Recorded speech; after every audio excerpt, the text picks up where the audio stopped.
Hey guys, hope you're all doing well. I'm Lucas, and today we're stepping into another set of intense Reddit stories. Real emotions, real consequences. If you enjoy stories that hit deep, make sure to like, subscribe, and turn on notifications. Let's get into it. Every conversation with my wife sounded like a therapy session. The night I left a coffee on her office chair and her laptop chimed chat window labeled Luke Patient, a photo, and the words, "You make me feel like I exist," I realized if I looked any longer, I might end my marriage. I looked anyway. I'm Harold, 47, corporate consultant, the kind of job where you get paid to tell people what they already know with slides that make it look like new news. My wife, Linda, is a psychotherapist. She's 42, with a voice like warm tea and eyes that can sit on you until you confess without realizing you're talking. When we met in Arlington, Virginia, at a bookshop across from a yoga studio, she said, "I can tell you're a listener." I thought that was a compliment. I didn't know it would become a job description I never applied for. At first, the therapy talk was charming. She would say, "What do you think you're really asking for?" when I couldn't decide between Italian or Thai. She'd ask, "Where do you feel that in your body?" When I said I was stressed about a flight delay, I laughed. I said I felt it in my wallet because the airline had me trapped. She smiled and touched my wrist. There's a certain magic in being with someone who speaks a language for your feelings. Over time, our home started to sound like her office. It wasn't a bad sound, not at first. It felt like a guarantee that we wouldn't go to bed angry because we process it all out loud, like laundry sorted into neat piles. Then sex went from a room we visited to a hallway we crossed without stopping. She called it emotional distance. She said intimacy is like weather. If you ignore the climate, you get storms. I said yes because yes was our native tongue. If Linda named a thing, it became the truth. I learned to nod like progress. We scheduled a couples therapist. I put the appointments on my calendar with color coding like a man throwing rope over the side of a boat. The first time, she texted 10 minutes before and said a client crisis needed her. The second time, she said she wouldn't abandon a patient to rescue a marriage that, quote, could stand on its own legs if it wanted. The third time, she told me to go without her because maybe the session would help me locate yourself. I went alone and felt like someone setting a table for two while eating in the kitchen by the sink. That night with the coffee was a Tuesday. I'd finished a client call over in Crystal City and bought Linda's favorite cappuccino from the place with the leaf drawn in the foam. I walked the 4 blocks to her building and let myself up with the code she'd given me a year ago in case of emergency. Her office smelled like lavender and something lemony. The walls had framed degrees from places with seals and a shelf of books with words like attachment and boundaries. On her desk, her laptop was open, the screen half dimmed the way it gets when a person has stepped out for just a minute. I put the cup down gently and turned to leave. That's when the message popped. Luke Patient, photo. Below it, "You make me feel like I exist." The photo loaded too slowly, like it was trying to save me by buffering. It was a selfie taken from too close, a 30-something guy with soft eyes and a day or two of stubble. Not inappropriate on its own. People send photos in therapy sometimes, she once said, when words are hard. But then 3 gray dots bubbled, and another line appeared from Linda. "Linda, you do exist, and not just in here." Not just in here. The phrase hit me like bad turbulence. Here meaning the office, here meaning the chat. I told myself this was clinical, that therapists say things to support clients that, if you don't speak the language, sound more intimate than they are. Then Luke replied, "Luke, the way you held my face last night, Linda, A door opened down the hall. I didn't read the rest. I stepped back as if the desk had burned me, heart tapping like it was trying to break a code. I left the cappuccino on the chair with a post-it. Thought you could use this. H. I walked out. I didn't run. I am good at not running, which is a skill that keeps you employed and sometimes keeps you married. In the car, My hands shook in a way that made the steering wheel feel like a live wire. I drove home on autopilot, parked, and stared at our house. The brick Cape Cod with a maple in front that drops leaves like glitter in October. The windows were warm squares of light. Inside was the life we'd built. The couch we argued about, because she wanted something low and modern, and I wanted something forgiving. And we compromised with a high-backed gray thing that looked smarter than us. The dining table we never used for dinner. Just laptops and printed articles. The hall wall with photos of us smiling in places you go to smile. I stood in the doorway and felt outside of my own house like a delivery guy who can't find the bell. I told myself to breathe. Then I made a plan like I was at work. Step 1, don't accuse before you know. Step 2, look for facts, not feelings. Step 3, don't break anything you can't fix. At 9:30, Linda texted that she'd be home late. Client in crisis, can we talk in the morning? I typed back, sure. I deleted sure and typed, okay. I deleted that and typed a thumbs up, then erased it because for some reason, the idea of sending a picture of my thumb in response to whatever this was felt too ridiculous to bear. I wrote, yes. I hit send. My hands were steady now because some part of me had decided that tomorrow was a better place to know the truth than tonight. The next morning, I woke before my alarm and watched the ceiling change shades as dawn climbed it. Linda slipped into bed around 2. I smelled minted toothpaste and a cologne that wasn't mine. It could have been a client's scent. Everything had a good excuse if I needed it to. I lay still and listened to her breathing, steady and polite, the way a careful person sleeps. We didn't talk in the morning. She left early with a kiss on my forehead that felt like a nurse checking on a patient. I made coffee, then poured it down the sink. At 10, I went to my office and opened my laptop. Some part of me wanted to turn this into numbers. I checked our joint card. There were charges that didn't fit her usual habits. 2 dinners at a small Italian place near her office, a late-night charge at a hotel bar with a name I didn't recognize, a lift at 1 in the morning from an address 3 blocks from her practice to an apartment building in Ballston. We use cash rarely. When people go wrong, they discover cash like it's a new religion. I stared at the hotel name on the statement. The Linden. I Googled it and saw the photos I had expected. Dim lamps, moody lobby, rooms that make you feel handsomer than you are. I closed the tab. I opened email. I closed email. I texted my sister, Paige. I wrote, "You around tonight?" She wrote back, "Always. What's up?"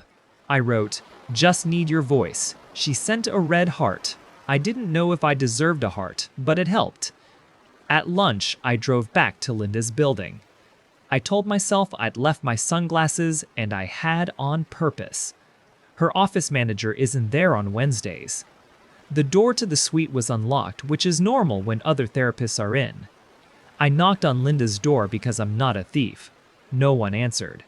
I stepped inside and picked up my sunglasses from the table by the couch where couples sit and say brave things. The laptop was closed. On the desk was a legal pad. The top page turned over. The page beneath bled indents you could read like Braille. I shouldn't have looked. I looked. The top line said Luke, 11 a.m. Then a bullet point, transference strong. I knew that word in the way civilians know words from TV. It means the patient projects feelings onto the therapist that were originally about someone else.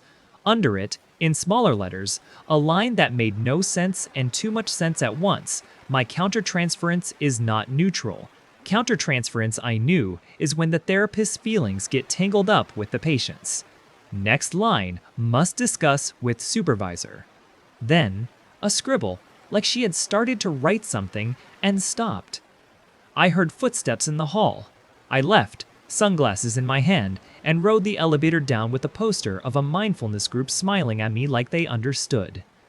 That night, Paige came over with Thai food and the kind of hot tea that promises calm. She's 5 years younger than me and has been the older sibling since we were 12. I told her the soft version. She doesn't ask for the hard version unless I offer it. What do you want to do? She asked. Make it not true, I said. She nodded, like you nod when a child tells you a monster is under the bed. Okay, she said. And if you can't do that? I don't have proof, I said. I saw a message. I saw a word. I didn't see, you know. You saw a lot, she said. But I get it. You want the kind of proof a courtroom would like, not the kind that keeps you up at 3. I want the kind that shuts me up when I accuse her, I said.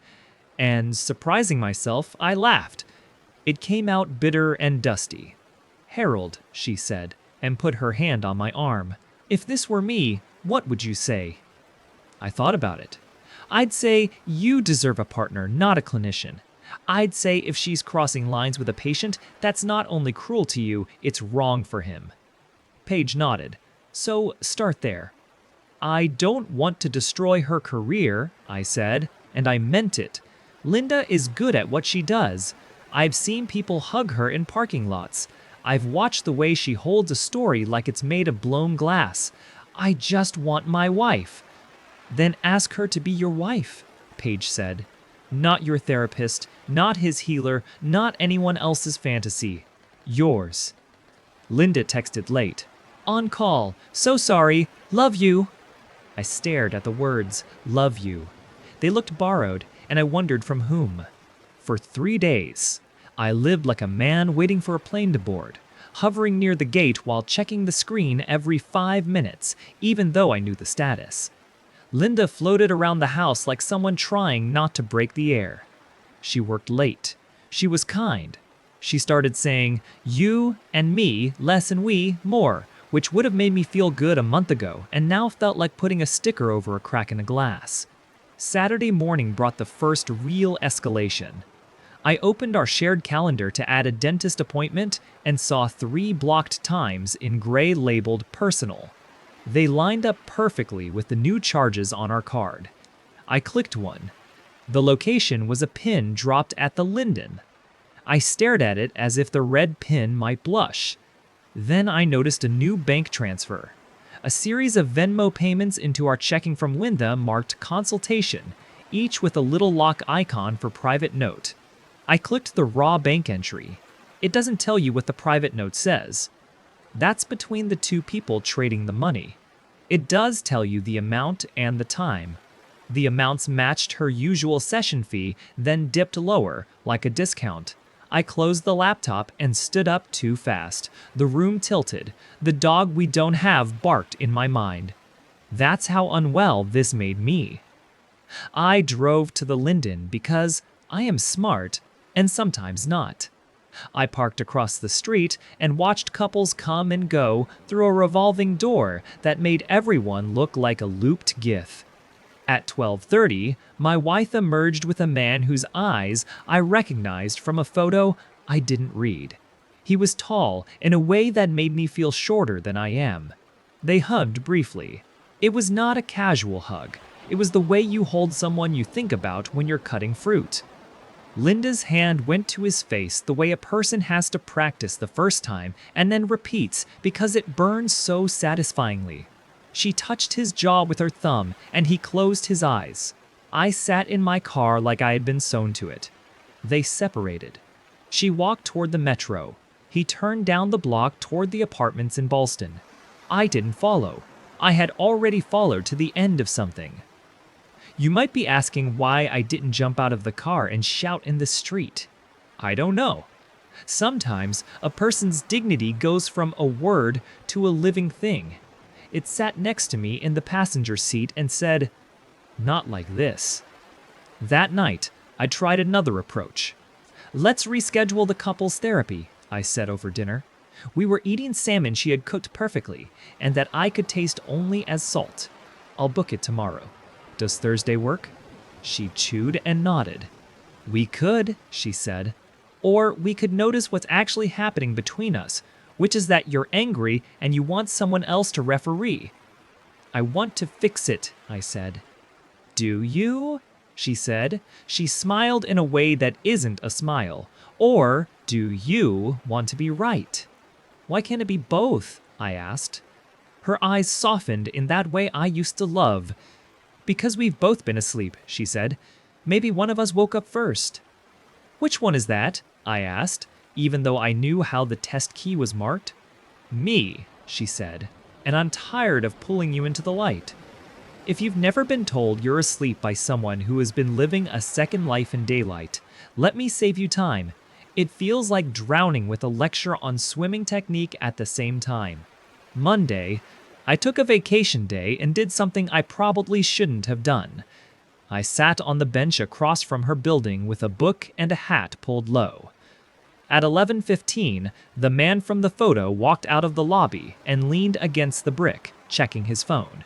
He looked like a Luke. There is no science to that. The door opened and Linda stepped out, her face already lit with recognition. He reached for her hand like a child reaching for a balloon string. They went around the corner together and came back 30 minutes later with paper cups. He kissed the top of her head like she was something he had won. They separated at the light. She went back in. He walked away with a spring that made me hate physics. An older man took my bench. He glanced at my book and said, "Good one." I looked down without seeing the title. "Walk," he said kindly, as if he knew. "It'll help more than pages." I took his advice. I walked until my feet hurt, and then I went home and sat on the stairs and held my head until the knocking started. It was Linda. She let herself in and called my name. When she found me, she sat 2 steps above me and touched the back of my neck. "You okay?" she asked, and for a second, I saw the person who had organized my pills after my shoulder surgery, who had held my arm when we crossed icy streets last winter. I wanted to say I wasn't, and then I wanted to say I was, and then I said nothing. "Let's try again with couples therapy," she said into the quiet. "I'll go. I'll clear my evenings." "Thursday at 6, I said.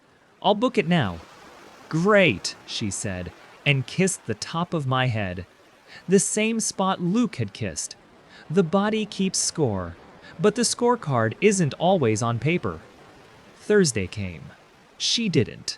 The therapist sat with me and said, "It's not uncommon for the person most comfortable with therapy to skip when it's about their own story." She said words like trauma and pattern and self-protection. She gave me a name for something I'd been feeling without the term, DARVO, deny, attack, and reverse victim and offender. She explained it simply, like you'd explain a knot. Sometimes the person who causes harm flips the script and says you made them do it, or that you're the villain for noticing. I nodded until my neck hurt. When I got home, I opened Linda's laptop at the dining table because she had left it in the living room with the screen asking for her password, which I knew from 100 Costco orders. I logged in and did not snoop through everything. I went to the one place I needed, her messaging app. The chat with Luke was pinned at the top with a little star. The first message I saw was his, from that afternoon. "Luke, wish you'd been at our thing. I needed you there so bad. I told them you saved me." "Linda, you saved you. I just held the mirror." "Luke, your mirror is the only one I like." I swallowed. I scrolled. Photos. Nothing you'd be arrested over, but not for a therapist and her patient. Hands. A throat. A shoulder with her necklace chain caught in hair. Words that would sound clinical to an outsider and read like vows to the two of them. And then, like the universe was tired of staging this and wanted a clean line, a message from 2 nights ago at 12:11 a.m. "Linda, I didn't know I could feel this much." "Luke, I didn't know I could be chosen." My hands trembled. I took one screenshot because I didn't trust my memory to withstand what was coming. Then I closed the laptop and set it on the table, the way you lay down a hot pan. I made the house quiet. I waited. When Linda came in at 9:20, she dropped her keys in the bowl and sniffed the air. "You cooked," she said, surprised. "I tried," I said. The oven had cooled from 100 little burns. She walked into the dining room, saw the laptop open, and smiled. Not sheepish, not guilty, something else. Resigned. maybe even pleased. Good, she said. I'm glad you finally know. The words didn't fit in my ears. You're glad? Maybe this will wake you up, she said, and leaned against the doorframe like we were in a play and she had reached her mark. Do you feel anything? Or just the usual, management? I stood. Are you having an affair with your patient? She didn't flinch. Her face smoothed into a professional calm that made me feel sick. I'm healing myself from your indifference, she said. You've looked through me for 10 years. I have sat with you, I said. I have moved my work and my flights and my family around for you. I have listened until my ears went numb. You listened like a consultant, she said, not like a husband. What does that mean? I asked. I wasn't shouting, I was past shouting. It means you made me your project, she said. Everything was a plan, a fix, an action item. I was a slide deck. I shook my head, then stopped because the room seemed eager to spin. He's your patient, Linda, I said. He is your patient. She smiled again, and this time there was pity in it, like I had missed a basic lesson. He was my patient, she said. Words matter. You terminated him so you could sleep with him? I asked. The words tasted like rust. Do you hear yourself? I ended treatment when the work demanded a boundary you would never understand, she said. I chose me. Finally. You're using therapy words to dress up a betrayal, I said. That's not healing. That's a costume. She stepped closer and lowered her voice as if a neighbor might overhear and take notes. You're older, she said. You stole my 20s. You made me small. You were happy to be the wise one while I caught up. I'm done being your shadow. I didn't steal anything, I said. We married when you were 32. We built a life you designed with me. That was a mistake I'm correcting, she said. You'll be okay. You'll put it in a spreadsheet and return to baseline. There it was. The attack wrapped in the prediction. The neat switch. DARVO, I thought, and was briefly embarrassed to be thinking an acronym while my heart broke. I put my palms flat on the table and said the only true sentence left to say. Pack a bag, I said. Go to Paige's, or your sister's. I won't have you here tonight. You can't kick me out of my own house, she said, almost amused. My name is on the deed. I'm not kicking, I said. I'm asking. Because if you stay, I'm calling a lawyer in the morning and a board I don't want to call tonight. Her mouth tightened. She saw the line I was drawing and understood the shape of it. Threats, she said softly. Consequences, I said. They feel like threats when you don't like them. She stared at me for a long moment, then turned and went upstairs. I heard drawers opening, a suitcase mouth unzipping. I sat in the chair and looked at her diplomas on the wall. They had gold embossing and Latin and the names of professors she still emails at holidays. The letters of her name looked thicker than usual. Maybe I was imagining it. Maybe the wall understood. She came down with a small suitcase and a box of toiletries. She set the box on the table next to the laptop and looked at me with something close to compassion. I don't want to be your project, she said. I don't want to be your case, I said. She walked to the door, put her hand on the knob, and then turned back. You'll thank me one day, she said, for forcing the change you were too afraid to make. You'll hear me one day, I said. In a silence you don't get to fill. She left. The door clicked like a period. I sat there a long time until the lights felt too bright. Then I turned off the overhead and sat in the dark with the glow from the street spreading a watery rectangle on the floor. I thought about calling Luke and then didn't. He did not take vows with me. What Linda did to him is on her license. What she did to us is on mine to survive.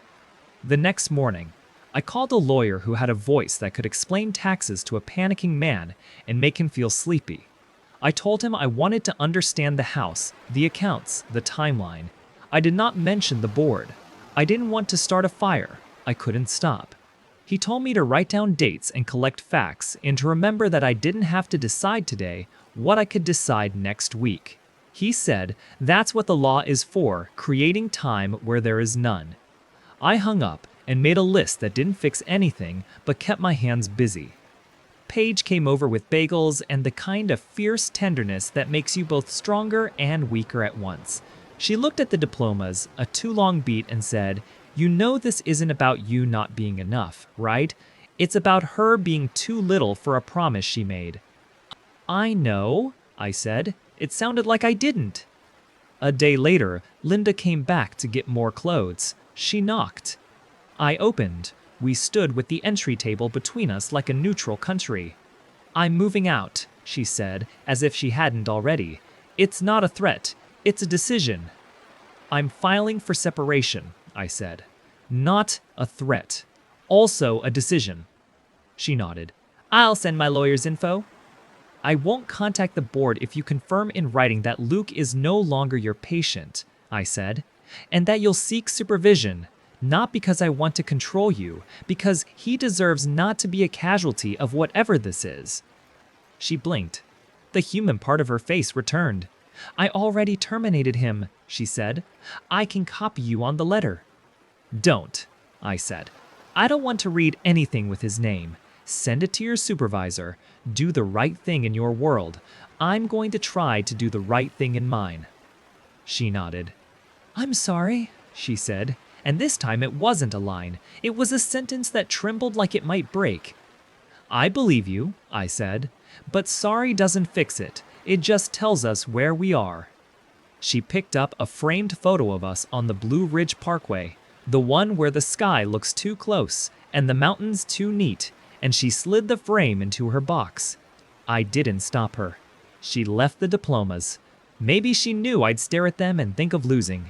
Maybe she didn't care. The weeks after were a long, slow plane descent through clouds. Paperwork, signatures, boxes, friends who didn't know what to say and said nothing too late, and then said too much too soon. I found a therapist for myself, a man in his 60s with a sweater that made me want to sleep. He said, "Let's say things plainly." I liked him immediately. I told him about Linda's language, about how she could turn an apology into a diagnostic code and a betrayal into a mirror. He told me that sometimes people use the tools they have to avoid the thing they fear. He said transference and countertransference slowly, with examples not from me. He said, "None of these words matter if they're used to make someone else small." I left his office with nothing solved and less scared. That was a win. I didn't report Linda to the board. I thought about it every day for a month. I rehearsed the calls in my head, rehearsed the sounds the case number would make in an email. I decided I wouldn't be the person who blew up a life from the outside if I could be the person who rebuilt one from the inside. Maybe I was a coward. Maybe I was merciful. It's hard to know which when you're the one in the story. Linda moved into a small apartment near the river, with plants on the sill and an air conditioner that clicked like a metronome. We signed papers. We divided books and plates, the way you divide qualities in a personality test. I got the gray couch. She got the lemon oil. I kept the framed map of the city where we met, because sometimes pain needs a souvenir. One evening in June, Paula from down the block stopped me as I took the trash out. "I saw Linda," she said, and then stopped, as if she had hit a sentence she hadn't memorized well enough. She looked good. "I'm glad," I said, and meant it and did not. "I think she's doing the thing she wants." "You look thinner," she said. "Eat." "I'm working on it," I said. I filled the house with different sounds. Jazz in the morning. The creak of old stairs I used to ignore. The neighbor's kid learning trombone and apologizing to the neighborhood. I put fresh sheets on the bed and slept like a person who had been holding his breath underwater and finally remembered. Air is free. One day in late summer, an envelope came in the mail with Linda's name in the return corner. Inside was a single page. No letterhead, no legal language, just a line in her handwriting I knew from grocery lists and anniversary cards. "I'm not your case," she wrote, "and you're not my failure. It could have angered me. It didn't. I put the paper in the drawer with the batteries and the restaurant menus and thought about all the kinds of power there are to hold. Correction is one, release is another. If you're waiting for a twist where Luke shows up or apologizes or fights me in a parking lot, that's a different story. He stayed a story away. Good. He doesn't belong here. He belongs in the part of my mind where I file other people's poor choices and draw boundaries with a thick marker. On a cool October evening, a year after the cappuccino, I found myself back on that bench across from Linda's building. I didn't plan it. I'd met a client nearby and had time to kill before dinner. The brick looked the same. The lobby held strangers who had no idea that a man had once measured a whole life from behind their glass. I thought about walking in, about asking the receptionist for a copy of a time I could never have again. Then I stood up and walked the other way. People ask where the line is between therapy language that helps and therapy language that hides. I don't know. I know that the words we use to name problems can be a bridge or a cover. I know that emotional distance can be a true weather report or a way to say, I'm already gone without owning the leaving. I know that transference can be the most honest thing in a room or the slickest lie when used to justify a touch that never should have happened. And I know that if your home has started to sound like an office and your bed like a waiting room, it might be time to check out and go outside and breathe something that isn't processed. What I learned is something the psychology books on Linda's shelf could say in 100 pages. But the version that reached me fits in a line you can put in your pocket. Look at what people do, not what they call it.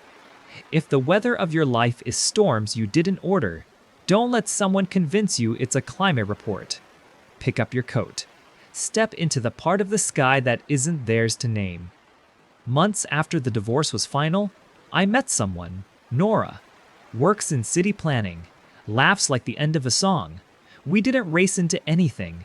We walked our separate dogs around the same park until one day we sat on the same bench on purpose. I told her early that I have a small allergy to therapy talk, and she said she did too, and then we both laughed because we were using therapy talk to say that. We're not in love. Maybe we will be. Right now, we are two people with coffee and time and a quiet interest in each other's eyes. It feels like breathing. That's enough. Do I think Linda was right about me in parts? Maybe.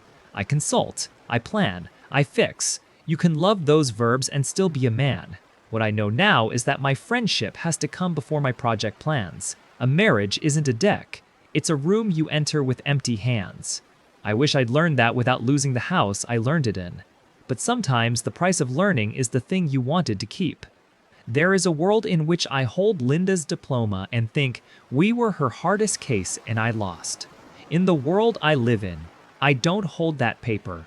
I leave it on the wall where it belongs, and I hold my own life in my hands. It's smaller than a diploma. It's warmer. It's mine. What would you do if the person you loved used the right words to cover the wrong acts? Is healing something you can claim while hurting the people who trusted you most? Like, comment, and subscribe for more first-person stories like this. Your voice matters here.